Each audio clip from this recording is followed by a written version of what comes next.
dan yang dia lihat itu seorang ibu dengan rambut yang ikal, terus di sininya itu posisinya terbuka, megangin kain hijau, mukanya itu benar-benar pucat banget, dan di sini itu ada jahitan, banyak banget. Dia nangis, dia ngomong, "Terima kasih nak, terima kasih."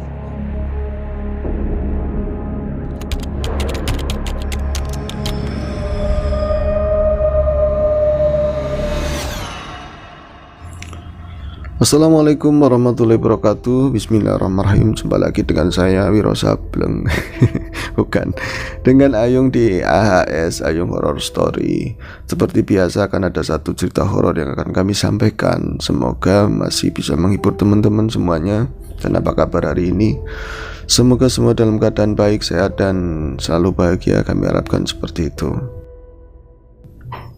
Langsung saja ke cerita. Betapa saat itu keadaan sangat semarak, sangat meriah, persiapan di sana sini untuk menyambut tahun baru milenium. Tahun 2000 itu sebutannya, seingat saya memang tahun 2000 itu tahun baru milenium. Kadang-kadang akan berbeda dengan tahun perayaan tahun baru sebelumnya yang akan lebih meriah, lebih membahana, lebih luar biasa. Dan memang dengar-dengar dari berita-berita, dari yang lihatnya kan di TV saat itu ya, bakalan ada acara-acara yang keren-keren, yang luar biasa saat itu. Itu buat orang-orang yang memang mampu merayakan itu dan ada kemampuan finansial. Tapi buat Budi, Sam, dan pemuda-pemuda lain yang nyatanya mereka hanyalah masyarakat gurem yang tinggal di pinggiran kota, di pinggiran kali, ya yang penting iso meramaikan tahun baru, menikmati tahun baru aja sudah bahagia. Tapi karena memang katanya milenium, mereka pengen sebuah tahun baru yang berbeda. Makanya jauh-jauh hari mereka yang beranggotakan ya hampir mau 10 orang, satu tongkrongan, satu wilayah, itu campur ya dari berbagai etnis. Ada yang keturunan orang Chinese, ada juga yang dari Madura, ada yang dari Jawa, yang wong Sunda itu banyak karena banyak kontrakan-kontrakan gitu ya. Dan yang kontrak itu dari turun temurun orang tuanya dahulu. Akhirnya walaupun mereka itu orang Jawa aslinya, orang Madura aslinya, ada juga orang Padang, nyatanya mereka banyak yang tidak bisa bahasa asli karena sudah dari lahir juga udah di situ. Jadi anak situ, anak apingkal, anak pinggir kali. Jauh-jauh hari sebelum tahun baru, mereka ada Sam, Budi, Iwan, semuanya lah anak-anak apingkal itu, anak pinggir kali, mengadakan sebuah rapat tertutup. Rapat pleno, rapat yang sangat serius untuk membahas persiapan tahun baru. Satu kata terlontar dari mulut seseorang tentang usulan bagaimana cara kita menyingkapi tahun baru ke depan. Satu yang lain menjaga usulan tersebut. Satu mereka itu mengungkapkan kepengin seperti ini, yang lain mengungkapkan sebaliknya. Ya karena memang beda kepala ya beda isinya kan. Kemudian rapat tersebut tidak menghasilkan sebuah keputusan yang bisa dipertanggungjawabkan untuk mereka, apalagi dilaksanakan nantinya ya. Nah, akhirnya berlarut hampir mendekati tahun baru pun tidak ada kesepakatan. Singkat cerita, saat itu Sam membawa gitarnya, sebuah gitar warisan dari turun temurun mendiang kakeknya, yang senarnya udah jelebut banget tapi masih menghasilkan sebuah harmonisasi irama gitar yang satu. Dia itu dari rumahnya berjalan menuju titik kumpul tempat biasa mereka nongkrong. Di sana ada sebuah warung. Di depan warung tersebut ada meja agak lebar begitu ya. Biasanya kalau kumpul-kumpul nongkrong di situ, yang lain duduk di bandaran kali karena kalinya itu sangat dekat, plesteran begitu ya. Itu Sam duduk di sana, datang lebih awal, jam 8 sudah sampai sana. Dan aneh, Sebelum malam tahun baru biasanya ya sudah ada suasana yang mengarah ke sana, artinya hawanya udah hawa ke tahun-tahun baruan gitu. Kalau itu saya merasakan sesuatunya itu ada yang janggal, ada yang kurang, ada yang aneh. Bahkan bukan cuma malam itu, tapi dari malam-malam sebelumnya. Ini bukan tentang bagaimana rapat itu gagal, kemudian mereka saling adu argumen, berbeda pendapat, terus banyak saling menyalahkan. Bukan tentang itu. Ini yang dirasakan Sam aneh, sesuatu yang sepi di keramaian. Mungkin teman-teman pernah, kayak lagu ya, merasakan situasi dimana aku ada di keramaian orang, namun aku sendiri, aku sepi. Itu yang dirasakan oleh si Sam. Ya, untuk mengisi kesepian itu dia membawakan sebuah lagu. Dalam gitarnya itu sebuah lagu yang menggambarkan suasana tersebut. Meskipun gitarnya kemana, suaranya kemana, yang penting mewakili suasana hati. Keren. Sam, jangan keras-keras, bocahku lagi tidur. Ada anak bayi. Alah, hancur semuanya kan ya. Ya Allah, kata Sam, mau bahagia aja susah banget ya jadi orang susah. Mau bahagia aja susah banget jadi orang susah. Ya susahnya jadi orang susah ya begitu, susah banget. Rumah-rumah itu menghadap ke arah kali, dan di depannya itu ada gang kecil langsung berbatasan sama bantaran kali tersebut yang semuanya plesteran. Kalau malam itu memang kumuh, tapi nggak kumuh-kumuh banget, sadu lah ya. Tapi tetap biasanya kalau jam-jam 8 itu ya lalu lalang orang itu banyak. Ya dari penduduk yang ngontrak-ngontrak di situ, anak-anaknya, cucu-cucunya. Terus juga itu termasuk salah satu jalur tembusan ya dari jalan gede yang sebelah kiri sampai nanti di ujung sana. Itu biasanya banyak orang lewat. Itu dirasakan Sam itu sepi banget. Gue kayaknya kayak di alam lain, kata Sam. Ya lebay gimana sih orang lagi ngerasa gula-gulana galau ya, seperti itu mungkinnya. Nah, gak lama itu di seberang, kan di depannya itu ada jembatan kayu. Ya nggak bisa dilaluin motor karena ada berundak begitu kan sebelum jembatan. Nggak lama itu ada motor datang di seberang sana, kan seberangnya kali itu jalanan aspal. Nah, terus ada jembatan itu nggak bisa dilalui motor. Nggak lama itu ada teman itu datang, itu ternyata si Budi itu turun dari sepeda motor, itu kelihatan sangat sumringah, sangat bahagia. Nah, tapi sebelum Budi itu nampak dari si Sam itu memang tadi itu sempat ada yang lewat. Itu cewek cantik, cewek cakep yang bernama Nur. Itu orang Cirebon. Ya tapi karena dia itu tenggelam dalam kegalauan, jadi offside. Nur itu udah terlanjur lewat, pengen godain ya udah masuk ke kontrakan. Jadi kayak si Nur, gua lolos katanya, nggak bisa godain. Tapi ketika si tadi Budi turun dari motor, dia ketawa ketiwi. Sam, lu ngapain? Anak-anak mana? Padahal dia juga anak-anak, nanyain anak-anak itu lumrah ya. Anak-anak mana? Lu sendirian? Yang lain belum pada datang. Belum dijawab udah nanya tak. Belum, Bud, lu dari mana? Lu mau tahu aja. Terus bikin kopi, gue lagi bahagia bu. Saya lagi bahagia bikin kopi bu, 2. Sam, lu gak ngopi? Gak ada duit Sam buat beli kopi. Ngomongnya gak enak lah. Bikin kopi. Nah, ketika Budi itu duduk, bahkan dia waktu berdiri di depannya, Sam sudah, walaupun bercandaannya ledek-ledekan, tapi Sam sudah mencium aroma yang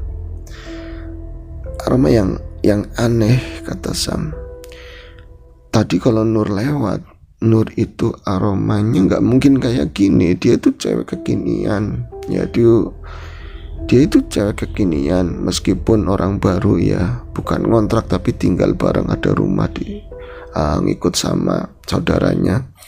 Dia itu orang Cirebon, baru berapa bulan di sini, tapi ya cewek begitu nggak mungkin aromanya seperti ini. Tapi kalau Budi, yang Sam tahu juga Budi nggak bakalan punya parfum yang seperti ini aromanya. Dia juga nggak pernah pakai parfum. Ya cenderung burket malah kalau misalnya keringetan dikit. Lu ngapa? Kata si Budi kan. Enggak apa-apa. Lu aneh, muka lu pucat, kata si Budi. Sam merasakan aroma, bukan seperti parfum. Ini lebih ke seingatnya dulu, karena Sam juga gak begitu sering ikut ngelayat, ikut ke pemakaman. Tapi yang paling dekat kemarin dulu itu waktu bulan lalu ada keluarga yang meninggal di kampung di Jawa sana.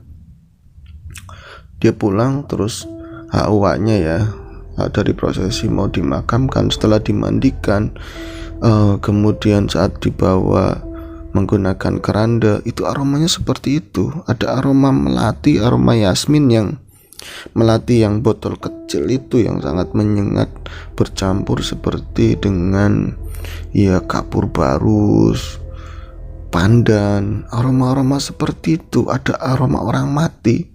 Dengernya dia menciumnya itu, mencium semenjak tadi Nur lewat atau semenjak Budi duduk sama Sam. Lupa, nggak tahu mulai dari kapan, tapi dia baru ngeh ketika Budi itu duduk samping dia. Kemudian kok aku ngerasanya badan itu ya agak merinding, rada nggak enak semenjak ya tadi ngobrol-ngobrol sama si Budi. Akhirnya dia ngelirik ke arah Budi kan. Budi itu lagi bayar, lagi ya dia itu punya duit banyak, tumben ngomong sama ibu warung, ini gue udah bayarin, lo gak usah mikir bayar. Lo sama itu jajan-jajan yang kemarin yang kita nongkrong itu udah gue bayarin semua. Buset, lo punya duit banyak lo. Iya, ada rezeki dikit, orang kan gitu ya bu. Iya, berbagi. Iya, duit gak dibawa mati, ngapain sih? Gue duit juga boleh dikasih, gue kasihin lagi sama lu pade, ya gak bu? Iya, alhamdulillah ini buat belanja besok, kata ibu warung. Kemudian duduklah mereka berdua.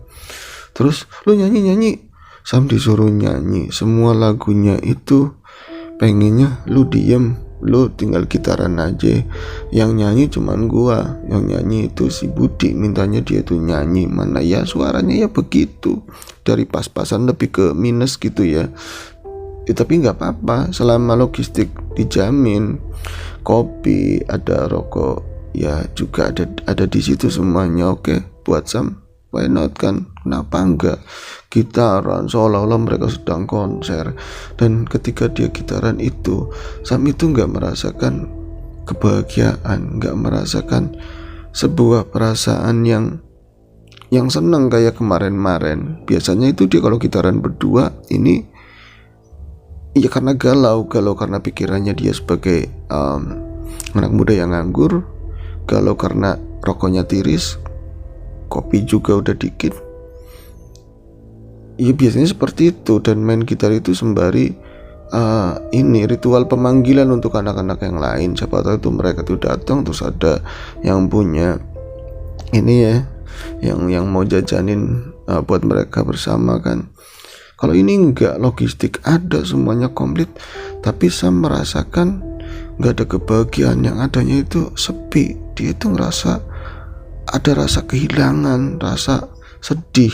Yang ada itu sedih. Oh iya, gue pengen cerita sama lu, kata si Budi. Cerita apaan? Kata Sam kan. Lu tau enggak, di tahun 2000 ini, tahun baru ini, gue seneng banget, seneng-senengnya. Emang lu seneng kenapa? Kata Sam. Iya seneng, gue seandainya malam tahun baru keinginan gue bakalan tercapai, terwujud, gue bakalan seneng banget. Sebuah keinginan terbesar dalam hidup gue, katanya.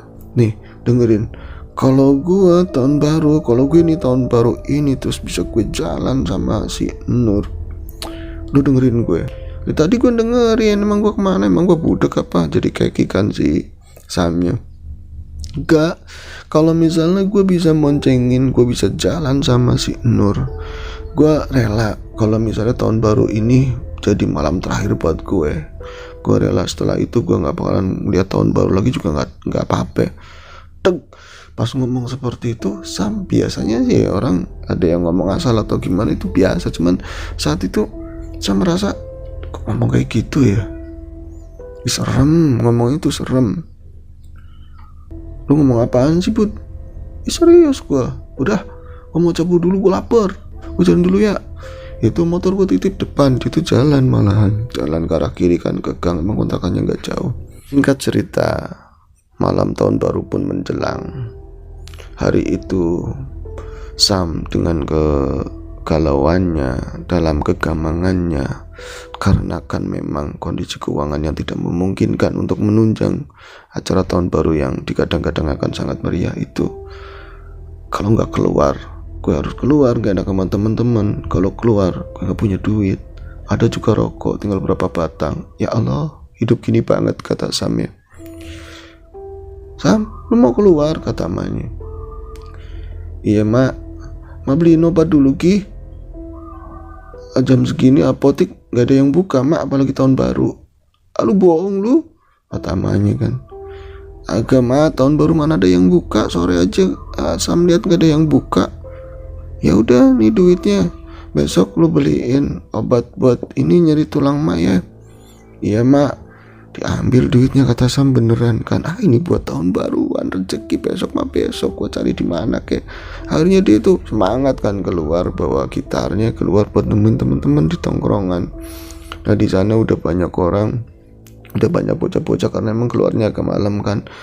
Lu dari mana lu tungguin gitarnya? Tadi mau disusulin gak jadi, kata si Iwan kan. Terus udah mereka ngumpul di situ rame-rame pada gitaran, pada ngobrol-ngobrol. Terus Sam merasakan dalam keramaian itu ya, dari jam-jam itu bergerak cepat lah ya, dari jam 9, 10, 11 menuju titik 0 mulai terdengar ya di Jalan Gede, emang gak jauh dari tadi pinggir kali, kedengaran lalu lalang orang-orang mau tahun baruan.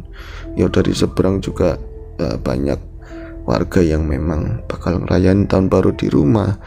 Motor-motor, mobil itu banyak berseliweran di tahun tersebut, di waktu tersebut, di malam tersebut.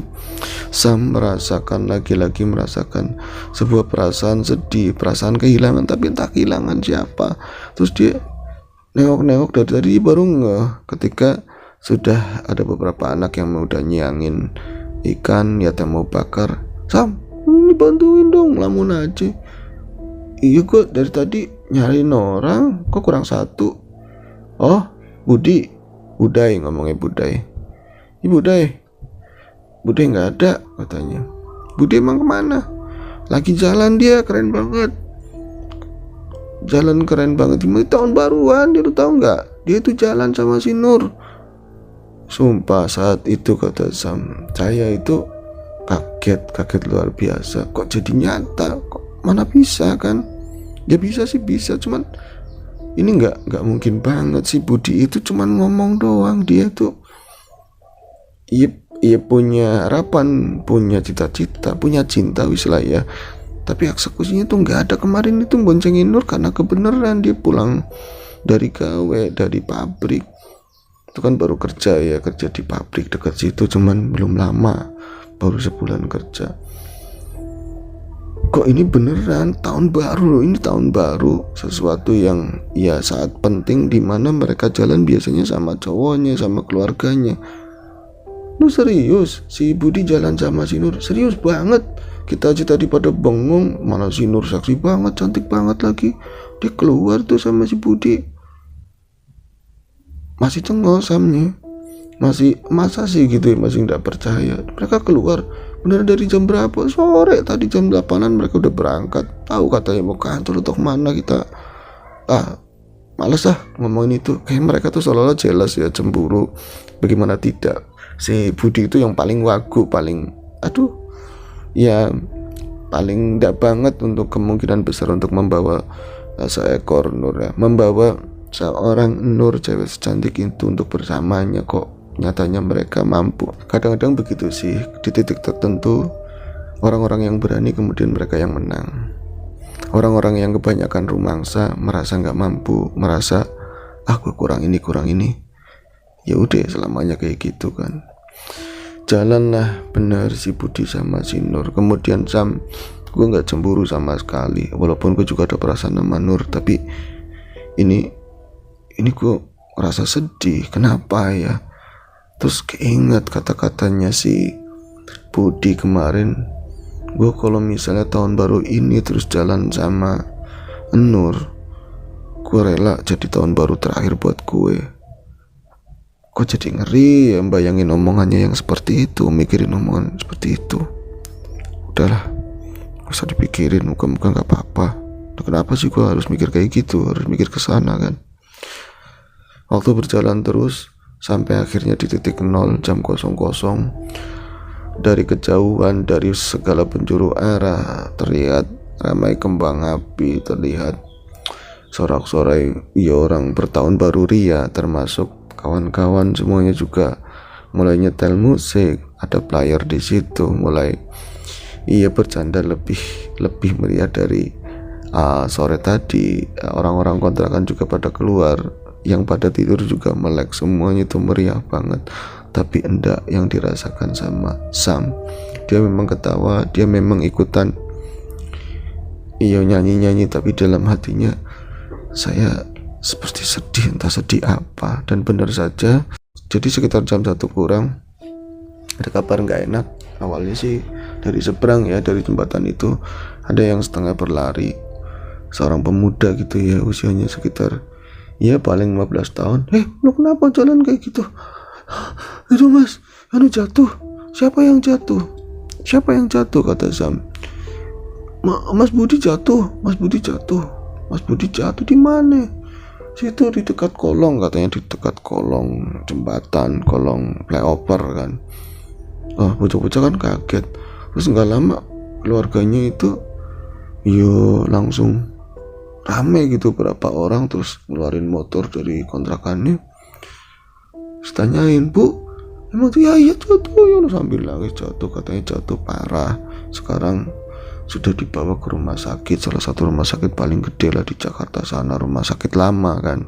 Akhirnya gimana nih kata Sam, gimana ya, lu perwakilan aja deh, perwakilan, nanti besok kita ada kesana. Akhirnya Sam sama Iwan itu coba ngubungin salah satu keluarga, dan memang Sam sudah dibawa ke rumah sakit tersebut di Jakarta sana. Sam membonceng Iwan. Motor bergerak cepat menembus sisa-sisa keramaian tahun baru di tahun 2000 tersebut, tahun milenial. Perasaannya campur aduk, memikirkan bagaimana keadaan Budi. Bagaimanapun dari kawan yang lain, Sam itu paling dekat sama Budi. Moga Budi nggak apa-apa, tapi katanya motornya hancur. Nurnya juga katanya terluka parah. Sam katanya nggak sadarkan diri. Semoga nggak terjadi yang nggak gimana. Pokoknya Sam nggak mau berpikir lebih jauh. Aku harus cepat sampai. Wan, cepetan Wan, tenang aja, jangan buru-buru malah kita ikutan jatuh lagi ntar. Iya, tapi agak cepetan dikit. Terus bergerak motor, sampailah ke rumah sakit tersebut. Akhirnya tempat dimana Sam itu paling gak suka, tempat di muka bumi ini, tempat yang paling nyebelin, paling enggak paling pengen dituju oleh Sam adalah rumah sakit. Seindah apapun, sebersih apapun rumah sakit tersebut, buat Sam datang ke rumah sakit itu kalau nggak terpaksa banget ya ngapain ke situ. Apalagi udah masuk ke ruangannya, ke koridornya, terus bau obat, dulu benci banget, nggak enak banget. Cuman ini tentang solidaritas, ini tentang Budi, seseorang yang berarti teman ya, hari-hari biasa bareng. Kekhawatirannya itu, empatinya itu membawa Sam untuk meniadakan semua perasaan itu. Khawatir, bahkan lebih khawatir dari orang tuanya mungkin ya, bayangan Sam seperti itu. Kemudian mereka melengsek masuk ke dalam rumah sakit. Sempat ada kelas sedikit dengan satpam, karena memang kayak gitu, mereka kelihatan begajulan, terus terlalu mencolok emosinya dan lain-lain kan. Akhirnya setelah mereka berhasil masuk, mereka nyari kan di mana sih ruangannya si Budi. Terus nanya ke resepsionis, apa namanya yang buat ditanya-tanya, apa sih namanya, itu katanya di ruang tertentu sana. saya lupa dan gak diceritakan memang ruang apa. Kemudian mereka berdua mulai memasuki lorong demi lorong, koridor demi koridor, melewati beberapa ruang-ruang yang menurut Sam, rumah sakit kok kayak gini gitu loh, rumah sakit kok sepi ini, gede banget, terlalu serem, terlalu angker. Ya rasanya itu seperti itu, merinding. Dari luar itu nampak rame kok, ketika di dalam itu rasanya seperti hanya Sam dan Iwan. Sam pun beberapa kali nengok ke belakang, ke samping, ke arah Iwan pun beberapa kali nengok ke Iwan, seakan-akan dia itu pengen ngomong, Sam, kok sepi banget ya Sam, kok serem Sam. Itu bisa merasakan seperti itu. Nyatanya Sam juga merasa seperti itu. Nah itu tersimpul omongan dari si Iwan, sepi banget ya rumah sakit serem begini, gue baru pertama kali masuk rumah sakit ini. Ya sama, gue juga, ini masih lama enggak ya, katanya sih belok kanan, belok kiri, terus belok kanan lagi, terus di ujung belok-belok mulu, gak nyampe-nyampe. Ketika melihat sebuah kerumunan suster, terus ada meja seperti meja kasir atau resepsionis di sana. Kemudian Iwan nanyakan di mana alamatnya untuk atas nama Budi. Sembari nanya begitu, saya melihat ke arah lain. Di sana itu ada ruangan yang buntu, nggak begitu panjang, lorong yang agak gelap ke sana itu. Dia tuh melihat ada bayangan seseorang dalam gelap. Dia berdiri sendirian di situ, nggak nampak tulisan ruangan Bougainville, ruangan apa, biasanya rumah sakit kan kayak gitu, ruang mawar, ruang apa, itu nggak ada tulisan itu. Tulisannya itu sebelah sini, di atasnya persis. Di sana itu kosong. Kok orang berdiri di tempat gelap itu siapa ya? Dia itu kok dari tadi saya perhatikan tetap cuman berdiri nyamping senderan ke tembok. Kemudian di dalam hati itu, kenapa gue juga penasaran sama orang itu. Nah lama-lama itu ketika dia semakin pengen tahu, bayangan yang hitam itu semakin jelas, siluet itu semakin jelas, dan dia itu yang tadinya senderan berdiri tegak. Nah ketika berdiri tegak itu bok jelek di dalam hatinya, kok mirip banget sama si Budi ya. Dari gestur tubuhnya, dia kan jalan tuh pelan, geser-geser lagi gitu, tubuhnya, bentuk tubuhnya, cara berpakaiannya, walaupun itu masih siluet, tapi ini kayak Budi banget. Rambutnya agak ikal tapi nggak panjang ya, nggak terlalu panjang. Kayak si Budi ya. Salah, Budi kan katanya pingsan, masa Budi udah bisa jalan begitu. Kemudian sosok itu seakan-akan tuh jalan ke arahnya Sam, tapi bukan jalan, lebih tepat itu geser. Entah, nggak bisa dijelaskan, dia itu geser mendekat begitu set. Itu nyata jelas benar-benar membuat si Sam itu nggak bisa ngomong sama sekali. Dia cuma diem dan cuman bisa pegangan tangannya Budi, ditarik-tarik itu kaosnya, cuman bisa begini, lu kenapa sih digituin sama si Iwan. Yang terlihat dari Sam itu memang sosok Budi yang ada berdiri di lorong gelap itu. Budi dengan kondisi yang sangat mengenaskan. Jadi kepalanya segini tuh kayak ada yang pecah, terus darahnya itu nyericis mengalir ke sini. Mukanya itu pucat, banyak yang biru, lebam-lebam menghitam di mana-mana. Pakaiannya itu banyak yang sobek, dan sobekan itu banyak darah yang keluar, banyak darah yang membasah. Itu dari lubang di mungkin daerah jantung sini, terus jatuh darahnya itu nembus ke celana itu kayak orang ngompol itu sampai ke bawah. Itu jelas banget, dan aromanya anyir banget, anyir darah. Itu ngelihat si Budi itu ngelihat Sam dengan tatapan yang kosong, namun tangannya begini, tangannya itu seakan-akan dia meminta tolong, sakit. Nggak bisa dijelaskan sama si Sam. Saat itu dia cuma bisa narik si Iwan. Itu nggak bisa ngomong itu Budi atau apa. Kenapa mas, temennya? Nggak apa-apa bu, nggak tahu. Duduk, lu kenapa sih? Aku aku ngeliat katanya, aku ngeliat sayang gua ngeliat dia. Langsung digandengkan sama si Iwan. Lu kenapa su? Dari tadi nggak apa-apa, lu lihat apa? Lu nggak lihat hantu? Aku tahu hantu apa bukan, gue salah lihat. Ayo kita cari si Budi, di mana ruangannya. Coba nguasain diri si Sam kan. Akhirnya mereka jalan, lewatin beberapa ruangan, berapa kelokan, kemudian sampailah di ruangan yang sangat sepi. Itu kalau tidak salah dalam cerita itu dikisahkan ya, di lantai atas, masih naik satu tangga lagi. Itu sepi banget, tapi dalam sepi ruangan ada kamar-kamar. Itu dari ujung sudut sana kedengaran banyak orang ngomong, ada orang bercanda, ada orang guyon gitu kan. Kok rame begitu kan, kata Sam. Terus tapi itu memang ruangan yang dikasih unjuk sama salah satu suster, tapi suster satu dengan suster yang lainnya seakan-akan satu yang mau ngasih tahu, satunya itu kayak nahan. Nah, aneh kan, maksudnya gue dari tadi si Sam itu nggak ngelihat salah seorang pun yang dikenal di lingkungannya, apa orang tuanya Budi atau saudaranya Budi di situ nggak nemu sama sekali. Sampai pada akhirnya mereka pun sampai ke ruangan tersebut dengan pintu yang terbuka separuh. Di situ yang nampak itu banyak orang memakai baju-baju seperti baju dokter. Gimana sih kalau yang lagi sedang praktek, dan bukan cuma satu, itu banyak, ada sekitar 6-7 orang di dalamnya. Terus ragu kan kenapa banyak dokter begitu, tapi ruangannya terbuka. Didorong sama si Iwan, pintunya kan. Mereka nengok tapi kayak nggak peduli sama mereka asik masih ngobrol. Kemudian langsung nengoklah sebelah kiri, ruang itu agak gede.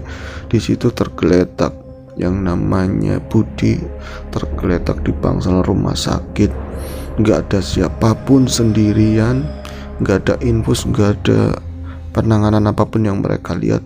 Hanya Budi yang tergeletak dengan semua luka yang ada di kepala, lebam di sana sini, sobek-sobek penuh darah. Terus dia itu, tapi badannya utuh, memang badannya utuh. Dia itu nggak sadar, matanya cuman putih-putihnya kebalik, dan dia tuh gerak-gerak seperti ini, itu seperti menggaruk, atau tangannya itu cuman satu gini. Itu garuk-garuk ke sembarang arah, seperti orang nggak sadarkan diri. Nggak tahu, dia gerakannya itu di luar kontrol sama sekali, dan matanya cuma merem-merem begitu. Terus langsung histeris kan si Sam, tapi langsung dia itu diam ketika beberapa orang yang pakai baju dokter itu nengok ke arah si Sam, dan Iwan ngomong, "Sam, jangan gitu. Bud, lu nggak apa-apa, lu bangun Bud, lu kenapa kayak gini, lu jatuh di mana?" Itu ditanyain macam-macam orang kayak gitu juga. Gimana mau jawab kan? Nggak lama itu ada suster masuk terus, "Maaf ya Pak, tenang ya Pak." Terus langsung nyolot kan, langsung emosi si Sam. "Sus, ini kenapa nggak ditanganin? Ini kenapa masih kayak gini? Ini kan kejadiannya udah lama, kenapa nggak ada penanganan sama sekali? Maaf ya Pak, ini belum ada keluarga yang bertanggung jawab." Lah kalau misalnya nggak ada yang bertanggung jawab, emang nggak dipegang? Ini kan kasihan, ini bisa mati, teman gue bisa mati.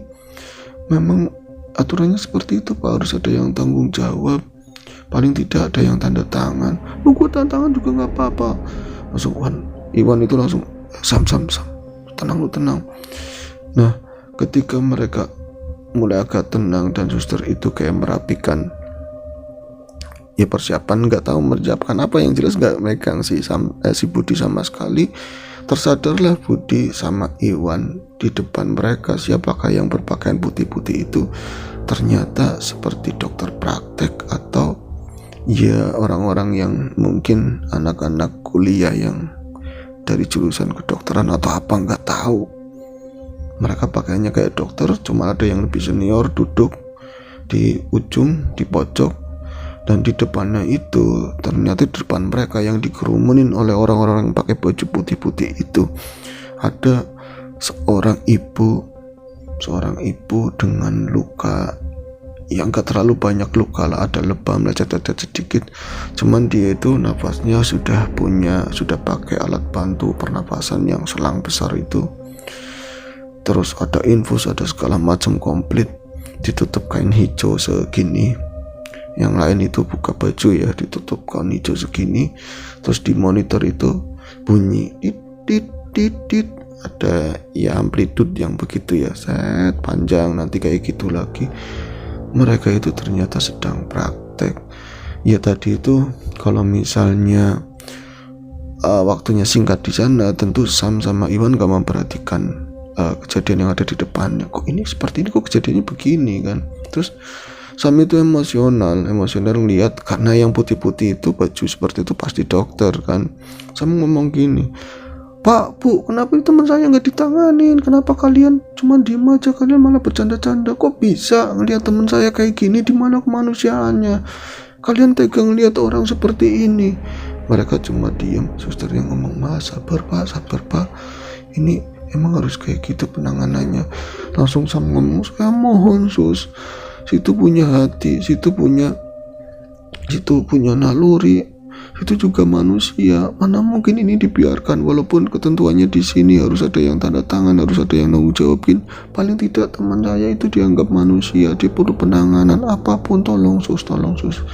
Yang itu, yang di seberangnya itu nggak ada yang bergerak sama sekali, seakan-akan Budi yang tergeletak itu bukan manusia, bukan seseorang yang terasa penting untuk mereka. Ini nyata seperti yang diceritakan mereka ya. Dan suster itu seperti tergerak hatinya, kemudian dia keluar. Nggak lama itu dia bawa alat infus, bawa selang, disobek itu daerah pakai gunting yang tajam banget, di daerah kemaluannya Budi, digunting sak, digunting dengan cepat, sangat terlatih begitu kan. Dia ngeluarin selang panjang berwarna merah, ada bispot, lalu kemaluannya Budi dipegang, cek. Ya pemandangan itu kalau bukan di rumah sakit Saru ya, tapi pas di rumah sakit Iwan saling berpandangan sama Sam, dipegang kemaluannya Budi, agak cek gitu kan, ada terasa begitu. Detik berikutnya itu bikin ngilu sama si Budi ataupun Iwan. Selang segede itu, mungkin seukuran separuh jari itu ya, dimasukin di lubang kemaluannya si Budi, dimasukin bener-bener nggak ada rasa. Ya emang mungkin SOP-nya seperti itu, emang kerjaannya harinya ya, tapi aduh ngilu semuanya, dua-duanya saling berpandangan. Iwan dan Sam itu dimasukin seret, dimasukin selang itu sampai ya mungkin sejengkal lebih ke dalam kemaluannya Budi.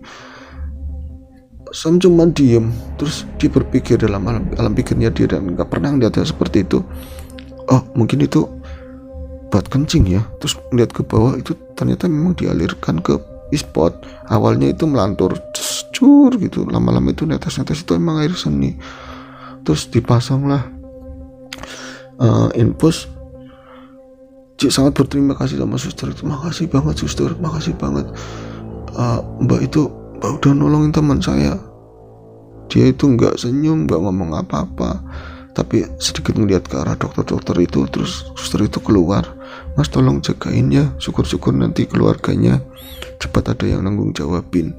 Nah ketika saat kayak gitu, nggak ada perubahan yang berarti, nggak bikin Budi lebih tenang, tapi paling tidak ada yang nanganin. Dan ini segedeg-gedegnya, jengkel-jengkelnya Iwan sama keluarga.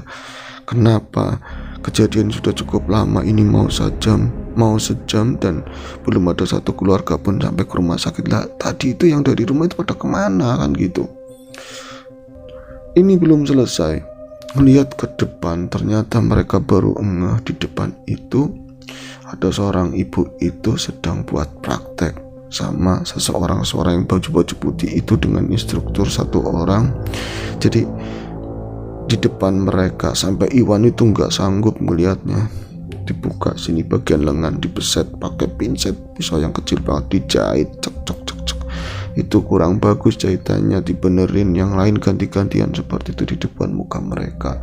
Terus akhirnya kejadian yang kayak gitu tuh membuat Iwan tuh muak, enek. Bagaimana mungkin, itu kan masih hidup, itu kan jelas bernafas walaupun nafasnya berat, kok diseset-seset begitu. Itu bukan pengobatan, itu diodol-odol buat praktek. Aduh, seram banget. Ini saya nggak ngomongin nama rumah sakitnya apa, teman-teman silakan kemungkinan rumah sakit apalah ya. Dibeset-beset, dijahit, dibeset lagi, dijahit, terus mengalir dari satu tempat ke tempat lain. Nah, gak lama suster itu datang lagi kayak ngontrol. Terus Iwan itu nggak bisa nahan lagi buat nanya, "Sus, sebenarnya itu siapa? Kenapa orangnya digitukan? Tolong ya mas, tolong ya pak, jangan keras-keras.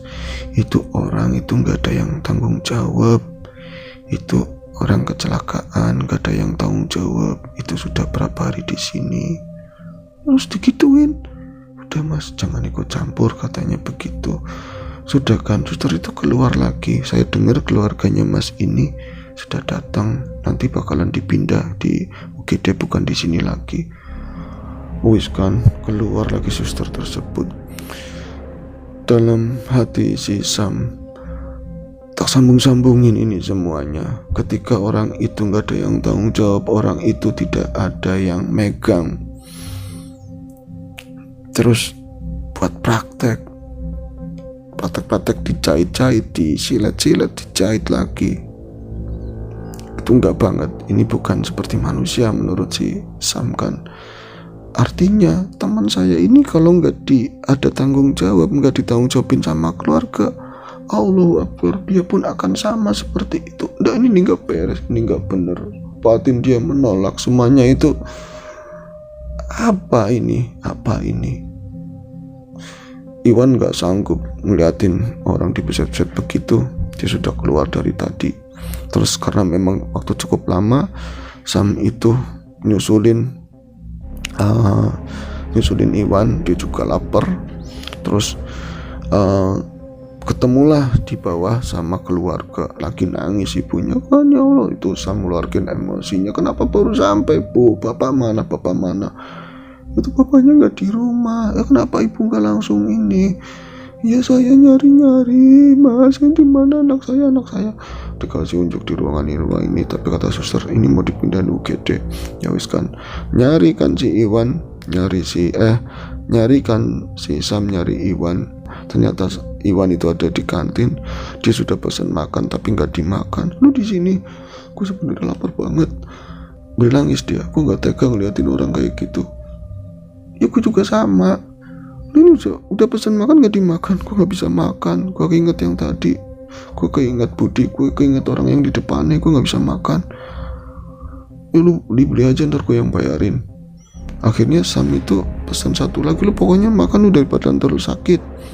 "Iya ntar gue makan." "Lu mau kemana?" "Gue mau ke dalam lagi, gue nengokin Budi, gue takut Budi diapa-apain," kata Sam begitu kan. Bungkus nasi dibawa naik. Pokoknya kata Sam, saya nggak bakalan ninggalin Budi. Dan di tempat yang hampir sama seperti kemunculan sosok Budi itu yang dengan penuh luka, mukanya pucat itu, Sam kembali di situ tuh berhenti. Jelek. Dia kemudian nengok ke arah yang sama. Di sana nampak untuk kedua kalinya sosok Budi. Sosok Budi itu dia mirip banget kayak yang pertama kali. Ini langsung kelihatan jelas di dalam gelap ruangan itu, kelihatan jelas dia tuh seperti ini, kayak dia minta tolong dengan luka yang banyak banget, luka di dalam tubuhnya. Sam itu ini kan dia di sana lagi di infus, kenapa dia ada di sini? Aduh, ini bener-bener setan, ini jangan-jangan setan. Sam langsung lari, jalannya dicepetin menuju ke ruangan tersebut, ke ruangan yang awalnya. Sesampainya di sana, di ruangan di mana Budi itu terbaring, Sam masuk ke dalam sana. Dia melihat suster yang sebelumnya ada di sana. Dia cuman berdiri di dekat Budi yang terbaring. Terus ketika dia nengok ke arah depan, ke arah seberangnya si Budi ya, dia sudah melihat praktek itu semakin menjadi. Dan ya maaf untuk diceritakan, kondisi si ibu itu semakin parah dan gelombang mungkin nafas atau apa ya di monitor itu tadinya tinggi, sudah tinggal garis-garis sedikit lempeng, garis-garis dit. Orang kayak dimatiin, kata si Sam. Nggak ada raut rasa bersalah, nggak ada raut rasa ndak enak, santai mereka bercanda-canda, diodol-odol, semuanya diambilin pelan-pelan si organ-organnya mungkin ya. Sam dalam dia itu emosinya melihat bagaimana mungkin manusia bisa melakukan ini. Dia itu, gua lapar, gua harus sehat, gua harus nemenin Budi, gua harus melalui ini, Budi harus selamat gitu kan. Dia buka nasinya, dia nggak ngomong sama orang-orang ada di ruangan itu bahwa makan bu, mas, pak, nggak najis buat semuanya, lu gila, bukan orang gitu kan dalam hatinya Sam. Dia ngomong sama sus, aku makan dulu, iya mas. Itu makan nasi bungkus, bodoh amat, gua harus sehat. Hampir ngeliatin air matanya itu netes, dia nggak tahan kalau ngeliat orang kok begitu ya. Apa praktek itu memang semacam itu tahun itu. Mana mungkin orang bisa seperti itu kan. Artinya temen gue harus keluar dari sini, kalau enggak temen gue bakal digituin. Dia makan sampai habis, dikuas-kuas bungkus, lemparin ke sampah, bukan sampah, pojokan ruangan. Mas, jangan kayak gitu. Nah, beruntung dia bisa menguasai emosinya Sam, dan ketika dia ngeliat monitor yang tadinya jarum ada bergerak begitu lurus, meninggallah ibu tersebut. Sam gak bisa netesin air mata. Dia menyeka air matanya, dan ketika ngeliat ke suster tersebut, matanya juga, air mukanya juga memerah. Rasanya dia juga merasakan kesedihan Sam, tapi sepertinya dia udah tekbal dengan itu semuanya. Nggak lama dokter-dokter itu atau orang-orang yang pakai baju itu bubar, ditinggal begitu saja. Ringin rasanya Sam itu mendekat ke ibu tersebut, dan saya minta maaf, saya nggak bisa membantu situ bu, saya nggak bisa nyelamatin situ. Saya pengen lihat apa ini yang ditutupin ini, kenapa ada bercak darah banyak situ. Tapi sudahlah, kami rakyat, kami nggak tahu, kami orang bodoh. Kemudian sebelum dia bereaksi berlebihan atau yang lain-lain, ada rombongan suster beberapa orang, kemudian Budi dibawa sama mereka. Sam terduduk di situ. Dia sedih, nangis, tapi nangisnya laki-laki.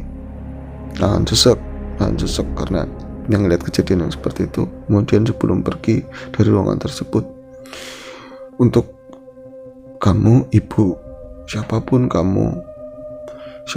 ibu, dimanapun tinggalnya, ibunya siapa, anaknya siapa, saya nggak tahu. Ya Allah, saya kasih hadiah Fatihah dari orang seperti saya buat kamu. Semoga ibu tenang, semoga ibu diterima di sisi Allah di tempat yang baik. Dia kirim Fatihah, kemudian keluar dari ruangan itu dengan lunglai, dengan perasaan yang campur aduk. Nah, sudah akhirnya ketemu sama keluarganya. Sam gak banyak bicara, ngomong sama Iwan, udah ditangani, kita pulang yuk. Harus ada hal lain yang harus kita persiapkan. Persiapan apa Sam? Yang gak tahu, pokoknya kita pulang aja. Ya kalau ada perlu apa-apa, karena ada keluarganya banyak, bukannya kita tega kita harus pulang dulu. Akhirnya pulanglah mereka, keluar dari sana, dari rumah sakit tersebut. Sam gak banyak bicara, dia masih ingat kejadian yang di rumah sakit tersebut. Nah, sebelum pulang, di depan rumah sakit, Sam kembali melihat temannya si Budi itu dalam kondisi, namun sekarang itu dalam kondisi lebih baik. Meskipun terlihat sangat pucat, tapi luka-luka itu agak mendingan, sudah enggak bercucuran darah, sudah enggak ini. Dan si Budi itu seakan tersenyum sama Sam, dan Sam itu megang Iwan, Wan, itu Budi, lu jangan ngomong kayak gitu, itu Budi. Itu Budi senyum sama kita. Nggak ada siapapun. Budi mana itu di bawah pohon. Nah, Iwan gak ngeliat. Lu dari tadi ngeliat Budi? Gua ngeliat Budi ini udah 3 kali katanya. Yaudah pulang yuk. Lu malah lu yang kacau lagi ntar. Mabuk apa lu? Tadi lu minum? Enggak, saya nggak minum. Kemudian mereka pulang. Nah, kemudian sampai di tongkrongan masih ada beberapa anak yang masih melek. Ada ayam, terus ikan yang belum dimakan. Sam duduk di situ Iwan mau makan. Gue mau makan di sana nggak bisa. Ini aja masih enak banget ngeliatinnya. Tapi Iwan akhirnya makan di situ dan Sam ngelamun. Ada diam. Dia nengok ke arah kiri. Jadi depan kontrakan udah sepi ya. Udah sepi. Di depan itu banyak kandang ayam, banyak ya puing-puing. Jadi kayak semacam kayak lorong begitulah, panjang sana. Dan di sebelah jauh sana itu rumahnya Budi. Dia melihat untuk keempat kalinya sosok Budi di sana. Dia berdiri tepat di depan rumahnya, mungkin persis di sana. Terus seakan-akan tuh Sam ngomong, lu ini lu akhirnya kecapai keinginan lu buat jalan sama Nur. Lu kecapai bener-bener malam ini. Gue gak nyangka lu bener-bener jalan sama Nur. Walaupun gue gak kepikiran lu bakalan kecelakaan. Tuh kelihatannya walaupun sejauh itu mungkin ada 25 meteran dinilai itu loh, mukanya Budi itu seakan-akan dekat dan dia tersenyum. Kemudian dia itu bukan masuk ke dalam rumah, justru kebalikannya, jalan ngelangkah begitu aja ke arah sebaliknya, dan itu kali tapi gak kejebur, plas sana hilang. Zam kemudian gak banyak bicara, dia ikut makan juga. Ia cuman gak pakai nasi. Nah ketika dia mau pulang, gue mau pulang dulu ya. Gue nggak tahu kayaknya besok kita bakalan sibuk. Sam ngomong seperti itu. Dia pulang, rumah kontrakannya itu lebih jauh dari rumah mereka, nyebrang kali juga. Ketika mau masuk ke dalam rumah, dia merasakan hawa dingin, merasakan aroma anyir banget, aroma darah campur sama aroma kapur barus melati macam-macam di situ. Sebelum dia buka kunci, dia kalau pergi tuh mau pulang malam itu bawa kunci sendiri, mau buka kunci, dia tuh merasakan hal seperti itu dan kerasa ada yang berdiri di belakangnya. Jangan lagi Bud, lu di sono, lu baik-baik, gue yakin lu bakalan sembuh. Dalam hati ngomong seperti itu. Tapi kok kalau dirasa-rasa ini yang berdiri itu bukan sosok Budi ya. Budi kan ceking, kurus, tingginya juga sama kayak Sam. Kok ini kok badannya lebih gede, terus ya tinggi sih sama aja, cuman badannya kok kayak gede ya. Ini siapa ya? Akhirnya si Sam itu balik badan, nengok lah dia ke arah belakangnya, dan yang dia lihat itu seorang ibu dengan rambut yang ikal, terus di sininya itu posisinya terbuka, megangin kain hijau. Mukanya itu benar-benar pucat banget, dan di sini itu ada jahitan. Di sini ada jahitan banyak banget. Dia nangis, dia ngomong, terima kasih nak. Slap. Gak tahu kemana. Sam langsung balik badan. Ma, buka pintu, buka kunci itu nggak kena. Orang kalau lagi ngaco itu apa lubang kunci nggak kena. Akhirnya apa? Dia pas kaget, ternyata nggak dikunci pintunya, itu lupa dia berangkat dikunci. Dia masuk. Kenapa lu pulang? Udah dini hari begitu. Sama si Budi kecelakaan. Kecelakaan di mana? Kecelakaan di situ di kolong. Nggak apa-apa, di rumah sakit. Gua mau tidur. Itu nggak cuci tangan, nggak cuci apa. Dia bangun, terus dibangunin emaknya, ngomong sama si Sam, lu bangun, tuh teman-teman udah pada kumpul semuanya. Apa sih mak? Lu bangun Ki, cepet bangun, teman-teman udah pada kumpul semuanya. Emang apa pada kumpul? Temen lu si Budi meninggal. Iya, Budi meninggal tadi jam 7-an. Sam cuman bisa diem di kasur ya. Gua nggak kaget. Gue sedih tapi gue gak kaget. Dia cuman ya keluar air mata, kebayang semua saat-saat sama si Budi. Gue kaget karena Budi udah ngomong kalau misalnya malam itu bisa bawa Nur, itu jadi malam tahun baru buat dia. Dia gak bakalan ngeliat tahun baru lagi. Gue rela. Itu kisah dari Mas Sam tentang seorang teman yang sangat dekat sama beliau, Budi. Kejadian di tahun 2000. Tentang nama saya samarkan semuanya, bahkan rumah sakit juga saya samarkan. Teman-teman mungkin bisa mengira-ngira sendiri. Semoga cerita ini berkenan buat teman-teman semuanya, dan kita akan jumpa lagi di AHS berikutnya. Sehat selalu. Assalamualaikum warahmatullahi wabarakatuh.